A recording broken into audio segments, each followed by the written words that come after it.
Do you want to know how to handle adult married children that are not wanting to be part of the family? I'm Nicholeen Peck, and I have adult married children. I also teach parenting, good communication, and how to build strong family bonds all over the world through the principle of self-government.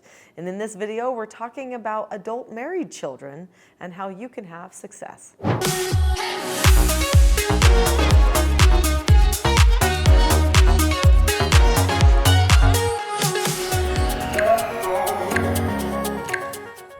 It can be super difficult to have a child who's pulling away from family, and there's multiple reasons why this can happen. In this video, we're going to be talking about what might be leading to them pulling away and some things that you can do about it. So I have 4 children of my own, and I've also fostered multiple who have reached adulthood and moved on with their adult lives as well. I've launched multiple children out into the world. There's just one left to go. He's an adult, and he's actually serving a mission for our church, so he's not living at home. He's launched off, but he's not married yet. And so he still has a different attachment to me than my other children. So even that is very noticeably different. When a child gets married, or let's say when they buy their own home and that type of a thing, there's just a difference in the relationship that occurs. And that's because they are now doing their own family. It's their own life, and they know it. I mean, there's a point when a person has to fully adult, right? And whether they're single or whether they're married, there just gets to be this place where they realize, okay, now I'm creating my life. And even though I appreciate my parents and everything that they gave me, maybe I do, maybe I don't know. There might be mixed views there. But that now I have to go it alone.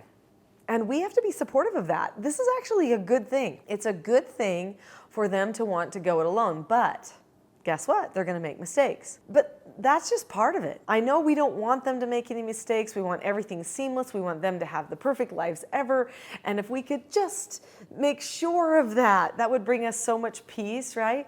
But in the end, that would handicap their development. So we have to make sure that we give them that space. So prepare all the way along that your child is going to need a little bit of space at some point along the way, and then that your relationship will have to alter. Your role in their life will have to alter, and you'll have to accept that really big no answer for yourself. But it's a good thing. It's not always a bad thing. Now, I know some people who are looking up this video might be experiencing a situation where you did give them the space. You thought you handled everything as healthy as possible, but they still are pulling away from you. And it's like, why? Why is this happening? There are multiple reasons why it could be happening. There could be a belief difference, a worldview difference. Those things can be adopted in college, in high school, with friends, things that people are exposed to. They might not feel like they have as much in common with you anymore. They might just want to control. I mean, I hate to just say that about somebody that I've never met before, but it's a real reason why people pull away. They want to have control. Maybe they have felt controlled, and so they want to pull back and have control. And so then you have to ask yourself the hard question. Have I controlled? Have I been overly controlling, micromanaging? Am I always telling them what they ought to do and stuff, even though they're adults? Have I given them enough space in the past? If the answer is no, you might have to apologize for that. You might have to say, I'm sorry. I'm sorry that I didn't give you enough space to, just go on your life journey. I'm sorry I'm always giving an editorial view, right? So what is the role of an adult parent? Let's talk about that, because when you are a parent of an adult, your role actually does shift. And that's a hard transition to make when you're used to having the role of parent over a child. It's a whole different dynamic. So I have a book that's actually really great for helping you understand roles, and you may want to look into that. The book that I have is Roles, The Secret to Family, Business, and Social Success. So the children in this book are ages 8 to 18. This is a story format, so you learn through the story, which is a lot of fun. It is, I think with the 18-year-old especially, you can see how to maybe have a conversation about your relationships, because that's something that you definitely want to do. You need to be deliberately discussing your relationships with your children so that you can make plans for going forward in a healthy way. So I mentioned apologizing. That is really important. When you notice that your child is pulling back from you, you need to ask yourself, what could I have done? And be completely honest.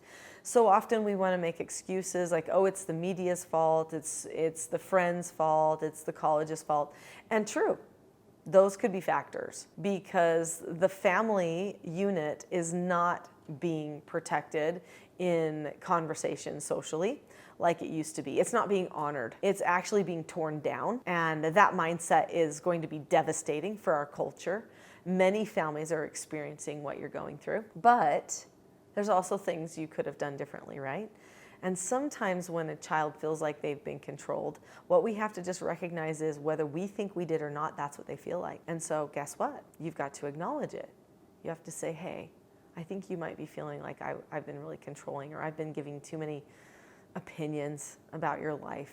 And you're right, I have been. I guess old habits die hard. I'm sorry that I am forgetting my role. My role, or your role in their lives when they are adult and when they're married, is you are there for support, you are there for advice, and it's mostly advice when they want it.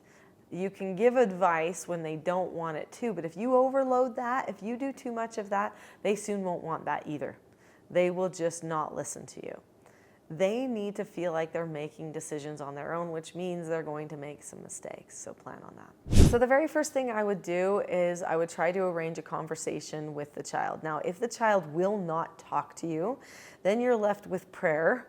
Maybe writing them a letter or a text or something. They may not ever even respond. So I think what I would say in a text or an email or a letter, if you can't talk face to face and they won't arrange that meeting with you, is I think you say, I've hurt you. I know I've hurt you.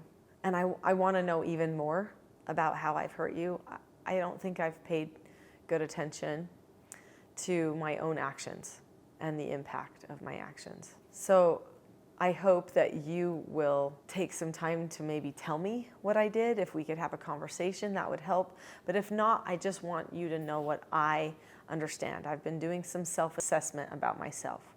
And this is where I see I need to improve. And then when you list where you need to improve, that you need to understand more, you need to listen more and not be so preachy or whatever, do not give justification for any of the things that you have done wrong. Now that's hard, okay?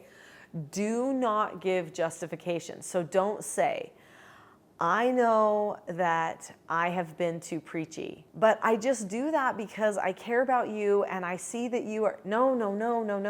Don't say, just say, I know I'm too preachy. I've got to fix that. That's powerful. They need to hear that. If they have been offended by you, it's probably because they have sensed some pride or have thought that you've been proud. Now you're sensing pride from them. So there's a battle going on, and it's this silent battle. So if you're going to say words, make sure those words are just all about what you know you have done wrong, period. Not what they've done wrong, nothing.